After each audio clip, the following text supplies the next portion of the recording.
O novo estudo chocante que mudou os refrigerantes Diet para sempre. É esse vídeo que foi publicado na semana passada, lá na gringa, faz menos de uma semana. O vídeo está com boas visualizações, vem de uma pessoa muito grande. Então eu queria dar uma olhadinha aqui com vocês, porque ao meu nível de conhecimento não existem evidências recentes que mudaram extremamente o nosso paradigma sobre adoçantes e refrigerantes Diet, por exemplo.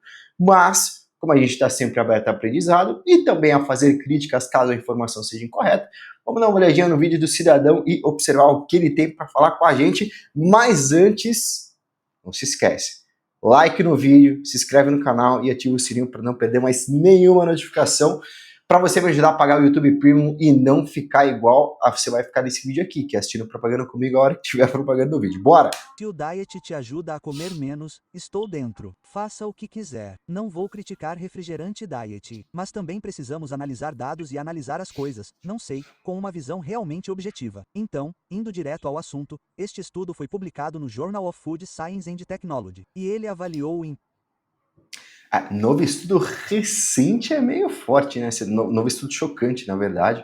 2020, a gente está quase em 26. impacto do refrigerante diet em comparação ao refrigerante normal no cérebro e em todo o seu sistema de recompensa. Então, o refrigerante diet Ó, primeira coisa, tá, pessoal? Importante. Roedores, tá? Isso aqui não foi feito em seres humanos, é difícil a gente mal extrapolar no os dados cérebro daqui. e em todo o seu sistema de recompensa. Então, o refrigerante diet é tão viciante quanto o normal. A ciência é bem interessante. E o que descobrimos com isso pode nos ajudar a controlar um pouco mais o apetite e a fome. Veja, quando você observa como o cérebro funciona, ele tem todos os tipos de estímulos sensoriais diferentes. E recebemos doses de dopamina de ângulos diferentes, certo? Recebemos uma dose de dopamina até mesmo quando se trata de refrigerante devido à carbonatação. Portanto, a carbonatação pura de um refrigerante atinge os nervos sensoriais em nossa boca. Temos nervos sensoriais orais. E essa é parte da razão pela qual, quando você consome algo com gás, parece que está hidratando mais. Pode não estar hidratando mais, na verdade. É só o fato de que seu cérebro já está recebendo uma dose de dopamina da hidratação. Cara, primeiro, eu nunca senti na minha vida que eu tava me hidratando mais porque eu tava tomando refrigerante, algo com gás ou coisa assim. Segundo ponto, a carbonatação ela pode gerar algum tipo de resposta diferente à dopamina e isso é inútil para você porque, por exemplo, se você receber um abraço de alguém, tu pode fazer uma liberação de dopamina. Se você ganhar um presente no teu aniversário, tu pode fazer uma liberação de dopamina. Não é por isso que tu vai ficar viciado em abraço, vai sair no meio da rua abraçando a galera. Em primeiro lugar, porque você está com sede. Bom, seria uma atitude bacana, né? Mas Mas então talvez não tanto. Não invada privacidades. você também está recebendo bolhas que estão atingindo esses nervos sensoriais orais e isso está iluminando o cérebro ainda mais. Então, o que esse estudo fez, que é particularmente fascinante, é que ele fez com que os indivíduos consumissem, neste caso, eram roedores, mas também temos dados humanos sobre isso. Eles consumiram sacarose. Ele mesmo reconheceu a limitação do estudo que ele trouxe inicialmente, né? Eles consumiram stevia. Eles consumiram alguns outros adoçantes naturais, Sucralose, stevia, maltose, xilitol, acesulfame, sucralose, aspartame, ciclamato, sacarina, neutana. como xilitol, tão natural. E então eles consumiram adoçantes artificiais. Aqui é sacarose, na verdade, que é o açúcar que a gente tem basicamente de mesa, né? Então eles consumiram aspartame, sucralose, acosulfano, refrigerantes de potássio. O que foi realmente interessante nisso é que todos eles acabaram tendo uma dose de dopamina acima da água. Isso não é nenhuma surpresa. Agora, a preferência real, Qualquer coisa que tenha mais sabor do que a água, e a água não tem sabor de nada, tende a gerar uma recompensa maior, né? acredite ou não, a preferência de sabor acabou se inclinando mais para sacarose e stevia do que para adoçantes naturais, o que foi meio estranho. Mas o mais interessante é Se o roedor ele se identificou mais por qualquer motivo, um paladar particular dele mesmo, naturalmente ele vai ter uma liberação maior. É como se, por exemplo, a pessoa. Sei lá, eu gosto mais de Pepsi Twist do que de Coca Zero. Eu vou ter mais liberação de dopamina, porque a dopamina é um preditor de recompensa, ou seja, ela não é necessariamente uma coisa que vai te gerar o prazer naquele momento instantâneo, mas ela vai predizer aquela recompensa. Então, em algum momento, eu vou ter o contato com a Pepsi Twist pela primeira vez, que é o meu predileto, e aí depois desse primeiro contato, onde sim haverá liberação de dopamina, numa próxima vez, assim que eu ver, eu nem tomei, assim que eu vi a Pepsi Twist na mesa, eu já posso ter um pico de liberação de dopamina, fazendo uma predição daquela recompensa. Então, sinceramente, aqui não faz tanta diferença. Eu não posso dizer que Pepsi Twist nutricionalmente é pior do que a Coca Zero, porque eu liberei mais dopamina tomando Pepsi Twist. Que a liberação de neurotransmissores entre todos os grupos foi a mesma. A única coisa que importava era a concentração de doçura. Dosagens variadas de adoçantes, sejam artificiais, naturais ou açúcar puro, aumentariam a dose de dopamina e o efeito do neurotransmissor. Então você tem que pensar, ok, isso é puramente algo que é viciante, sem nenhuma dúvida. Não, sem nenhuma, com todas as dúvidas, cidadão. Ó, cara, de novo, a dopamina é um preditor de recompensa, tá? Opa, deixa eu ver se eu consigo colocar aqui o meu iPad para mostrar para vocês. Vamos ver. Deixa eu colocar minha carinha aqui enquanto eu compartilho a tela, porque, cidadãos, não tem relação alguma o que ele comentou, a liberação de dopamina não vai remeter ao fato de você estar viciado em substância X ou substância Y. Novamente, você provavelmente não é um viciado em abraços, cara. A dopamina, ela é um preditor, dopamina é um preditor de recompensa, e isso vai ser liberado por diversos fatores que são recompensadores para você. Quando ele fala de vício, a gente pode, assim, colocar num ponto extremo, mas só para facilitar a compreensão de vocês. Quantos de vocês já viram uma pessoa vendendo a casinha dela? Olha só que casinha bonita. Vendendo a casa, vendendo o carro, vendendo a moto, para conseguir comprar Coca Zero, para conseguir comprar refrigerante normal. Isso é problemático a nível de falar sobre vício em comida. Não estou falando nem de o açúcar vicia, o adoçante vicia. Na minha percepção e concepção, nenhum dos dois vai te viciar. A gente pode ter um comportamento que, de certa maneira, é muito pouco controlado pela pessoa. Ela pode ser impulsiva, ela pode ser compulsiva. Ok, falar de vício é uma situação muito mais complexa do que ele está falando aqui. Então você tem que começar a pensar, ok, qual será a melhor opção para mim? Se todos eles são igualmente viciantes, certo? Se é viciante e te encoraja a consumir algo que é bom para você, então isso provavelmente é uma coisa boa. Mas se for algo como açúcar puro, como um refrigerante comum, então provavelmente não é o caso, certo? Você não quer consumir isso em excesso. E então, claro, algo como a sucralose, temos evidências suficientes para sugerir que talvez não devêssemos consumi-la em excesso. E o mesmo tipo de coisa com A gente tem evidência para não consumir nada em excesso, nem água, cidadão. aspartame. Acredite ou não, o aspartame é provavelmente mais seguro do que a sucralose. Então, se você tivesse que olhar para esses gráficos diferentes e variados, como a sucralose tem alguns problemas sérios, e estamos começando a ver isso vindo à tona. Enquanto o aspartame, acredite ou não, é muito mais seguro quando você olha para ele no papel. Quando eu tinha o Dr. Ben Bikman no meu canal, ele é um importante cientista da insulina. Ele olhou para isso profundamente e até disse que, tipo, se eu tivesse que escolher um, como o aspartame, por mais que pareça ser o mais louco, a sucralose tem mais evidências contra ela. E também, quando você olha para o aspartame, ele parece ser usado em quantidades menores. Então, não estou sugerindo que todo mundo saia por aí usando isso. Estou apenas sendo sincero aqui. Agora, outra coisa que podemos observar. Tá, sobre esse ponto, pessoal, é o seguinte, talvez vocês conheçam a Sociedade Americana tem a FDA, que é basicamente a Anvisa de lá, vamos dizer assim, e eles têm uma regulamentação sobre o consumo de adoçantes, tal qual a Anvisa, muito forte, pessoal. Isso daqui faz uma limpa naquilo que são doses excessivas. Para além das doses excessivas, então vamos dizer que eles comecem a estudar, por exemplo, a sucralose, que ele comentou. Primeiro eles tiram aquela dose que, por exemplo, gerou algum tipo de problema, que são infinitos litros de, por exemplo, refrigerante diet, que é o que a gente está falando nesse vídeo. Depois que passa dessa dose excessiva, eles ainda colocam para possibilidade de uso da indústria uma dose segura desse consumo. Então, assim, não é como, por exemplo, a dose que gerou câncer foi 11. Então, vamos liberar 10,9, porque aqui a gente está seguro. Não, os caras jogam para baixo. A galera joga para 7, 8. Tá? Eu estou tentando descrever da maneira mais simples possível para ficar mais fácil para vocês.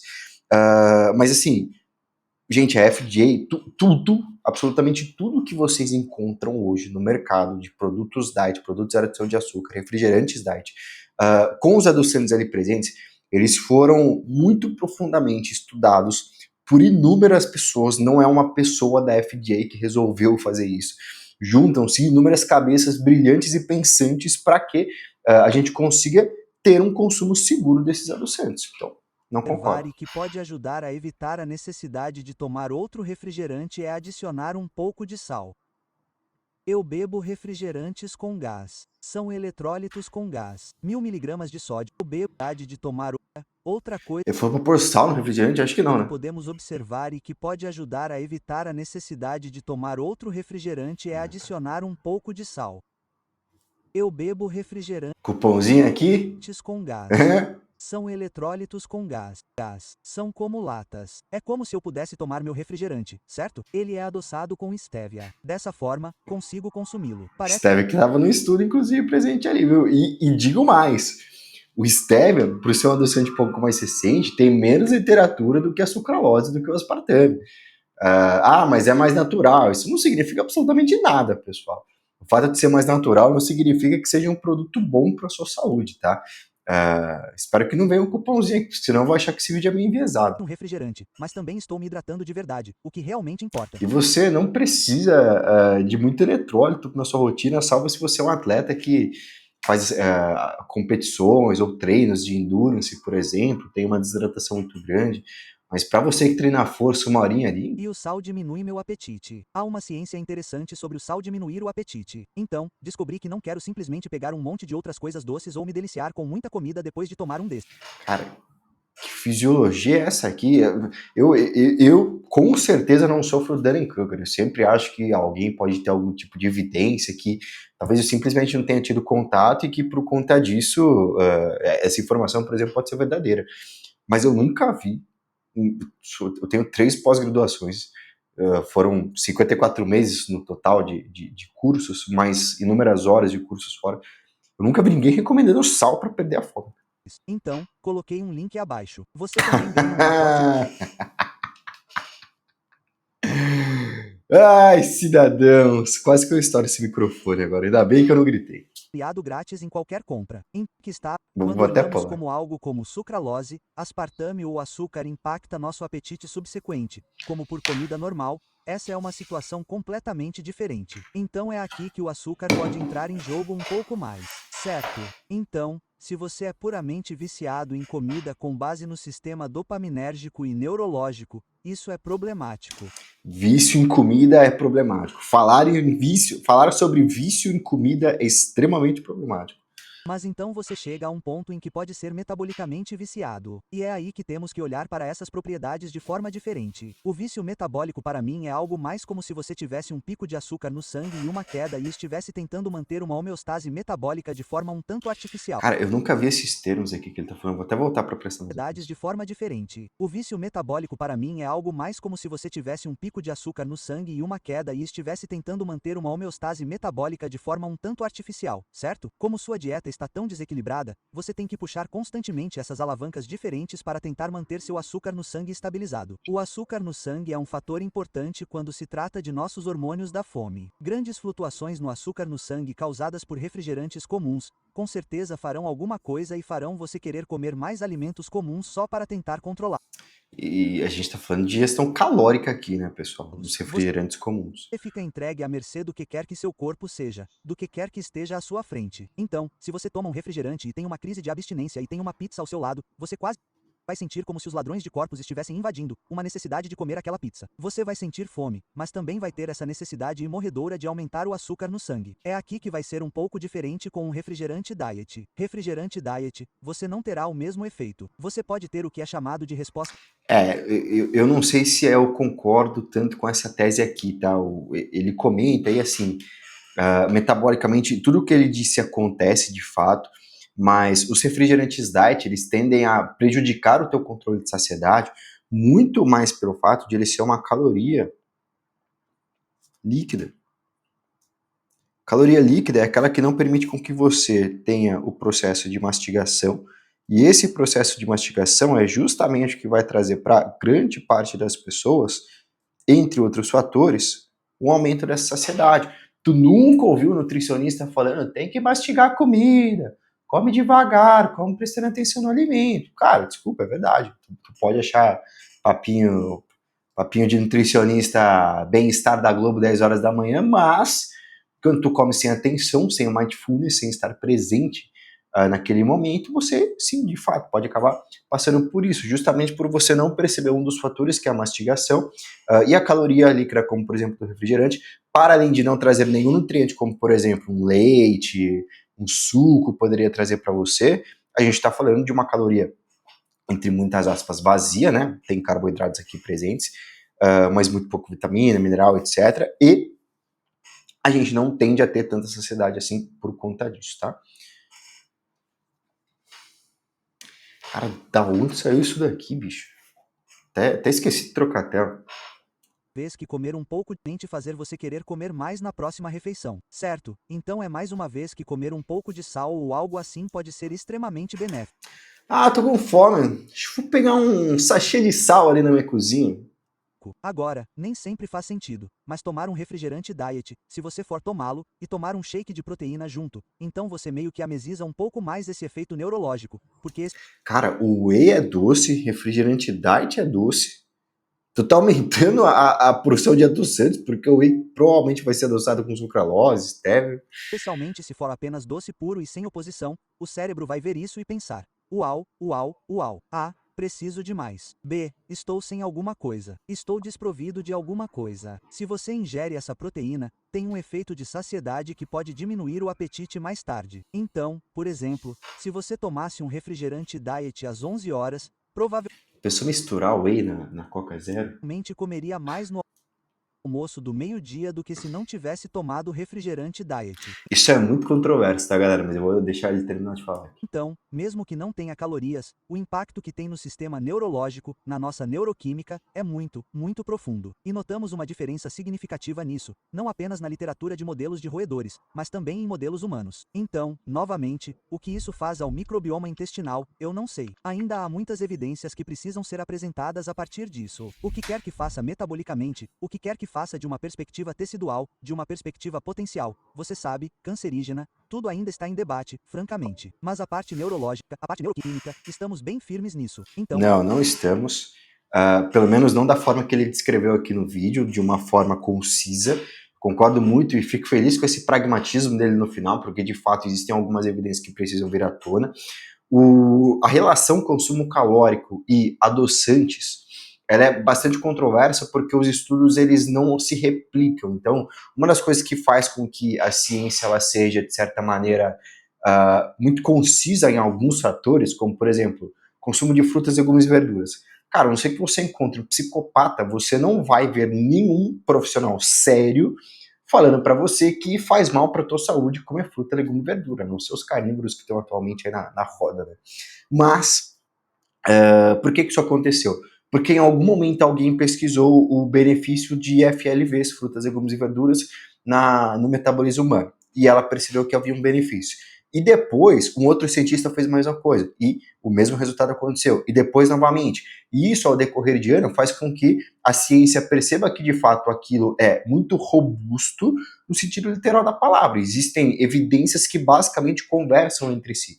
A relação refrigerante diet e consumo calórico, ela não é assim, pelo menos por enquanto. E aí, claro, cada estudo tem a tua particularidade, a tua metodologia. O que é importante que vocês saibam, pessoal? Duas coisas. Primeira delas, das maiores meta-análises que nós temos, existe um fato que é consumir bebidas diet no lugar de bebidas comuns faz com que a gente tenha menos calorias aqui e mais calorias aqui. Elias, parabéns, Capitão Óbvio. Pô, se eu tô tirando caloria de um lugar e consumindo a mesma quantidade de bebida, evidentemente eu tô consumindo menos calorias. Só que o que ele falou aqui é que a gente tende a compensar isso depois. Isso não acontece.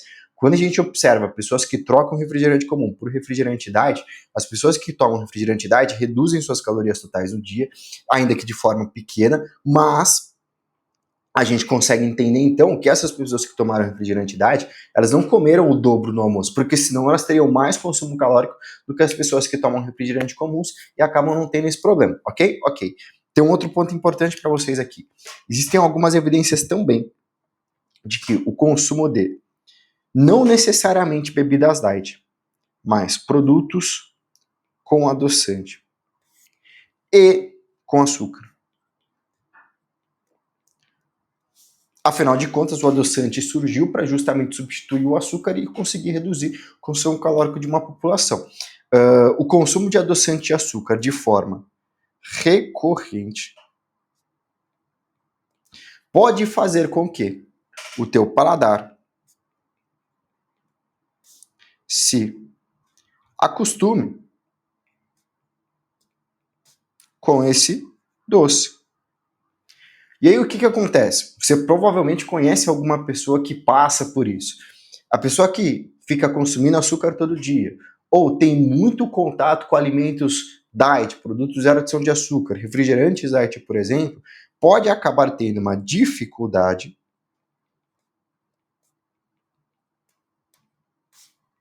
para o doce natural. E a gente está falando do que, por exemplo? De frutas. É aquela pessoa que não vê graça nenhuma no tipo de fruta. Por quê? Porque de 7 dias na semana, 7 ela está consumindo algum doce. Aí imaginem vocês.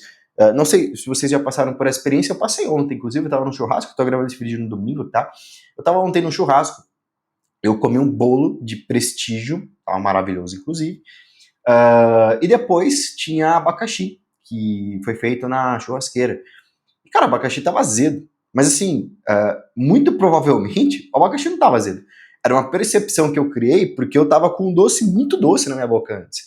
E a pessoa que se acostuma com esse paladar doce do bolo de prestígio, por exemplo, a fruta, de maneira crônica, acaba perdendo um pouquinho o sabor. E aí ela perde o consumo de algo que seria muito benéfico metabolicamente falando para ela. Então, nesse quesito aqui, a gente tem um problema. E outro problema, claro, é a pessoa buscar recompensa em todos os momentos da vida dela na alimentação. Então, se a pessoa faz 5 refeições por dia, são 35 refeições por semana, sou de biológicas, me perdoem se eu errei essa conta. Se a pessoa faz 35 refeições por semana, ela quer as 35 gostosas. Isso não necessariamente vai acontecer, porque a gente sempre precisa fazer um equilíbrio na nossa vida, no que diz respeito, por exemplo, ao nosso tempo. Então, muitas pessoas acabam não necessariamente conseguindo estar em casa para preparar uma comida fresquinha, para conseguir fazer ali um alimento na hora e etc. Para que ela, por exemplo, prepare uma marmita no domingo e leve isso na segunda, terça e quarta, talvez. Ia ser mais gostoso se ela pudesse preparar a comida na hora, evidentemente, mas ela ganha um pouco de praticidade. Então, ela abdica um pouco do sabor e ela ganha um pouco em algum outro lado. A pessoa que está sempre querendo doce, ela está sempre querendo se recompensar. E aí, novamente, consumo de frutas, legumes, verduras, cereais integrais, proteínas magras, etc. Tudo isso acaba sendo, de certa maneira, espantoso para aquela pessoa. Ela acha que ela precisa se recompensar o tempo inteiro. Por fim, com essa última informação aqui, novamente, eu discordo de 98% desse vídeo aqui, tá? Mas, dado esse último fato, e o que ele comentou no final, que para mim é muito bacana também, que é a parte de você ter um pragmatismo sobre estudos que talvez ainda precisem avançar para a gente entender melhor o que os adoçantes de fato fazem no nosso metabolismo, seguro, como eu comentei, eles já provaram que são. Existem aspectos secundários que ainda não estão bem aprofundados. A gente sugere sempre a parcimônia. O que é a parcimônia no consumo de um refrigerante diet, por exemplo, pessoal? É você fazer o menor consumo possível para que você consiga resolucionar ou solucionar aquilo que você está querendo naquele momento. E o que é aquilo que eu estou querendo naquele momento? Depende muito. Você está querendo trocar o refrigerante comum pelo refrigerante diet? Show! Consumo suficiente para que você consiga fazer essa transição. E aqui é um ponto importante, pessoal, porque, por exemplo, eu já atendi pacientes que tomavam 1 litro de refrigerante por dia comum. E aí, se essa pessoa transita para meio litro do zero, pô, baita de uma evolução. Só que, se eu chego para alguém e falo, nossa, hoje eu prescrevi meio litro de refrigerante zero, meu Deus do céu, vou te denunciar, você tem que ser preso. E assim vai.